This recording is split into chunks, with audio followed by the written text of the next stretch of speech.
Hey, what's up, YouTube? You know me, right? And if you don't, my name is DiGiTiLsOuL. Psh, what's going on? And I'd like to welcome you to something I'd like to call TV 52. One more time, one more time, one more time, one more time, one more time, one more time, one more time. Go!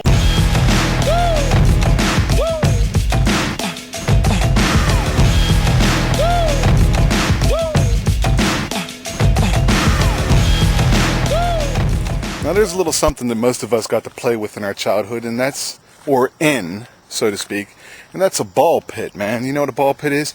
You know, it's that big enclosed area with a bunch of balls to swim around in and play in, right? And you think it's safe, you think it's going to be good times, right? Wrong. After you hear the few stories that I'm going to drop at you today, you might look at them in a different way, the way I did after I read the email that was sent to me. And I did a little searching on the internet and a little background information to find out that these stories were indeed true. Now, story one deals with a young teen. And when I say young teen, I'm talking like 13 or 14-year-old, you know? Well, this kid decides he's going to go play in the ball pit, have a good time, right? And he's having fun, you know, as any child would, jumping around in some balls, you know, having a good time. When he goes back to his dad and he realizes that he had lost his watch. Well, he was tight with his watch, you know, he liked it a lot. So, you know, him and his dad go back and they go digging through the ball pit to try and find it. Well, they find something, man. What they wound up getting their hands into was, let's say, a little human feces, a little human regurgitation, you know, that's a nice word for vomit or throw up, and, you know, some other choice things. Well, the dad gets a little fed up with this, and he's a little grossed out by it, as any father or parent would be, and I'm sure the kid was as well. Well, they go back and they ask the manager of this place, and this manager says, well, we clean it like once a month, if that. You know what I'm saying? So next time you want to throw your child in that little ball pit, think what could be at the bottom. Ball pit story number 2.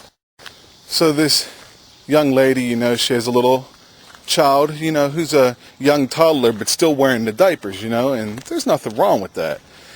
But the kid goes in, you know, and he's playing around, and, you know, after a while the mom gets him out, and the child is complaining about a little bit of pain.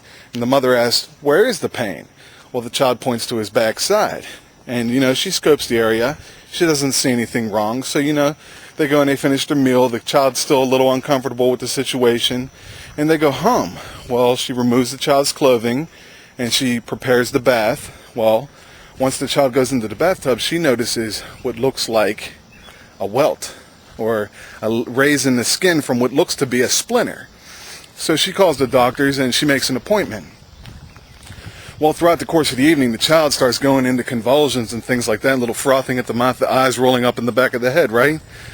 Well, to make a long story short, there was an overdose in this poor child because what they thought was a splinter turned out to be the end of a hypodermic needle that was in this ball pit. Well, the police go and check the establishment only to find 3 other hypodermic needles. Is all this true? Could possibly be. That's why you never know what could be in the bottom of one of these ball pits, man. You think that it's a safe environment for your children. These are children that go in here and play. And there's these psychotic individuals doing things like this. Come on. What's wrong with society today? Think before you act. What you think might be funny isn't. Now, the third and final incident with the ball pit series is there was a child that was in the ball pit, came out complaining of leg cramping and something sharp in the leg. No, this time it wasn't a hypodermic needle. It was not anything that you would expect to be in a ball pit. Here, they find snake bites all over this child's legs and bottom. They clean this ball pit out. Here they find a copperhead nest in the bottom of the ball pit.